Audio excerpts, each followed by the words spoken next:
जय हिंद। ए to be to study की YouTube channel पर मैं रंजित केसरी एक बार फिर से आप सभी का हार्दिक स्वागत करता हूं। दोस्तों, डी फार्मा स्टूडेंट के लिए एक बहुत ही बड़ी खबर निकल के आ रही है।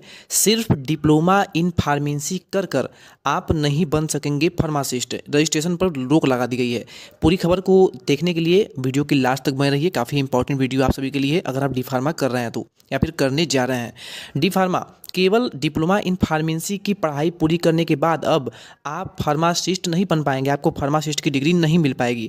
पीसीआई यानी फार्मेसी काउंसिल ऑफ इंडिया ने 2023-24 सत्र में यानी बैच में पास आउट होने वाले छात्र छात्राओं की निबंधन यानी रजिस्ट्रेशन की प्रक्रिया पर पूरी तरह रोक लगा दी है। केवल डिप्लोमा इन फार्मेसी की पढ़ाई पूरी करने के बाद अब फार्मासिस्ट आप नहीं बन पाएंगे। यहाँ पर आप पूरी नोटिस को यहाँ पे ऊपर देख सकते हैं।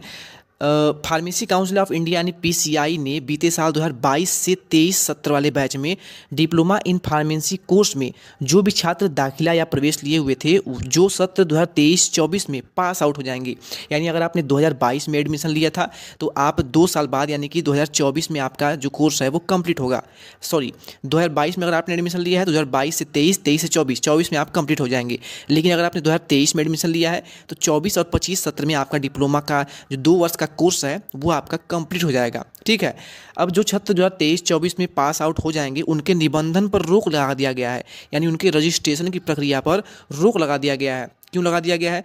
पीसीआई ने यह स्पष्ट करा है, ये उन्होंने कहा है कि सत्र 2022 से 24 के छात्रों का स्टेट फार्मेसी काउंसिल में निबंधन यानी रजिस्ट्रेशन तभी किया जाएगा जब वह एग्जिट एग्जाम पास करेंगे। एग्जिट एग्जामिनेशन का है, इसके बारे में हम आपको पिछली वीडियो में बता चुके हैं। एग्जिट एग्जामिनेशन वह एग्जाम है जो भी छात्र डी फार्मेसी का 2 साल का कोर्स कंप्लीट कर लेता है। इंट्रेंस एग्जाम देने के बाद आप डी फार्मेसी के किसी गवर्नमेंट या प्राइवेट कॉलेज में एडमिशन लेते हैं, वहाँ से आप 2 साल की कोर्स को पढ़ते हैं। 2 साल आपने पढ़ाई किया, आपने एग्ज़ाम दिया, आपने पास आउट किया, लेकिन उसके बाद आपको फार्मेसी की डिग्री अभी तक तो मिल जाती थी, लेकिन अब आपको एक एग्जिट एग्ज़ाम देना होगा, जिस एग्ज़ाम में आपको करीब 100 क्वेश्चन पूछे जाएंगे। 100 क्वेश्चन में जो आपके ऑब्जेक्टिव बेस्ड क्वेश्चन होंगे, अगर आप उन ऑब्जेक्टिव क्वेश्चन में 50% मार्क्स के साथ पास नहीं होते हैं तो आपको फार्मेसी की जो डिग्री है वो नहीं दी जाएगी। Pharmacy council of India register come secretary Anil Mittal ने सभी राज्यों के फार्मेसी काउंसिल को इस बात पर प्रपत्र जारी करके संदेश दिया हुआ है। पीसीआई के निर्देश के बाद झारखंड स्टेट फार्मेसी काउंसिल के रजिस्ट्रार कौशलेंद्र कुमार ने भी इस बात पर निर्देश जारी किया है कि जिसमें उन्होंने साफ साफ कहा है कि 2022-24 सत्र में जिन छात्रों ने डिप्लोमा इन फार्मेसी में प्रवेश परीक्षा को उत्तीर्ण कर लिया है, यानी उन्होंने 2 साल का अपना कोर्स कंप्लीट कर लिया है, तो उनके बाद एग्जिट एग्जामिनेशन देना, उत्तीर्ण करना अनिवार्य है। बिना एग्जिट एग्जाम के, उसको पास किए बिना आपको झारखंड नहीं यूपी के किसी भी कोर्स के लिए आप जो है फार्मेसी के लिए फार्मासिस्ट की डिग्री के लिए एलिजिबल नहीं होंगे। बात कर लें कि आपका एग्जिट एग्जामिनेशन फार्मेसी के बच्चों के लिए जिन्होंने 2022 से 24-23 सत्र में एडमिशन लिया था, प्रवेश किया था और उनका कोर्स कंप्लीट होने वाला है, तो उन बच्चों के लिए एग्जिट एग्जामिनेशन अब कब होगा? तो एग्जिट एग्जामिनेशन का जो पहला वाला एग्ज़ाम होने वाला है, फर्स्ट एग्ज़ाम, उसके बारे में जानकारी दी गई है कि जुलाई-सितंबर में ये एग्ज़ाम आपका कराया जाएगा। एग्जिट एग्ज़ाम जो है वो राज्यों के फार्मेसी काउंसिल को भेजे गए पत्र में अनिल मित्तल इन्होंने कहा है कि 2022 से 24 के डी फार्मा कोर्स के PCI diploma in pharmacy exit examination का आयोजन जुलाई-सितंबर में कराया जा रहा है। परीक्षा की निश्चित तिथि की घोषणा बाद में की जाएगी। बता दें कि मार्च 2022 में ही पीसीआई ने डिप्लोमा इन फार्मेसी करने वाले छात्रों के लिए एग्जिट एग्जामिनेशन अनिवार्य कर दिया था। इसके बारे में पिछली वीडियो में भी आपको जानकारी दी गई थी और इसके कंप्लीट फुल सिलेबस के लिए आप हमारी पिछली वीडियो को देख सकते हैं।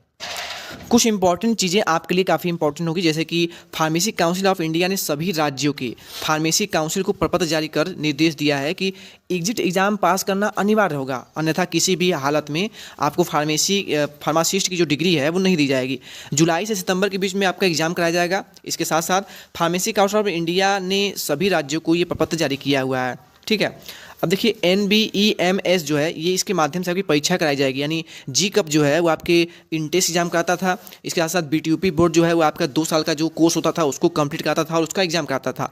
लेकिन आपकी जो फार्मेसी का जो एग्जिट एग्जामिनेशन है वो NBEMS एक संस्था है, इसके द्वारा आपका एग्जाम कराया जाएगा। फार्मेसी काउंसिल ऑफ इंडिया के रजिस्ट्रार ने कहा है कि डिप्लोमा इन फार्मेसी एग्जाम का आयोजन पीसीआई के द्वारा किया जाएगा, लेकिन यह exit examination national board of examination in medical sciences के द्वारा कराया जाएगा। जाएगा। 2022-24 में डिप्लोमा इन फार्मेसी की परीक्षा उत्तीर्ण करने वाले सभी छात्रों को एग्जाम देना अनिवार्य होगा, और देना ही नहीं, इसको पास आउट करना भी अनिवार्य होगा। एग्जिट एग्जामिनेशन उत्तीर्ण करने के बाद ही स्टेट फार्मेसी काउंसिल में आपका रजिस्ट्रेशन किया जाएगा, यानी तभी आप फार्मासिस्ट की डिग्री के लिए एलिजिबल हो पाएंगे और तभी आप जो है फार्मासिस्ट बन पाएंगे। तो डी फार्मेसी के लिए ये बहुत बड़ी एक अपडेट करी गई है। तो अगर आप भी कोर्स कर रहे हैं डी फार्मेसी का, या फिर आपके कोई भी रिलेटिव या फिर जिससे भी आपका संपर्क हो, उसके साथ वीडियो को जरूर शेयर करें ताकि उसके पास ये जानकारी पहुंच पाए। अभी तक कन्फ्यूजन में थे कि ये एग्जिट एग्जामिनेशन होगा या फिर नहीं होगा, लेकिन ये बिल्कुल कन्फर्म कर दिया गया है। अब आपको एग्जिट एग्जामिनेशन देना अनिवार्य होगा, जो कि जुलाई से सितंबर के बीच में एग्जामिनेशन आपका कराया जाएगा।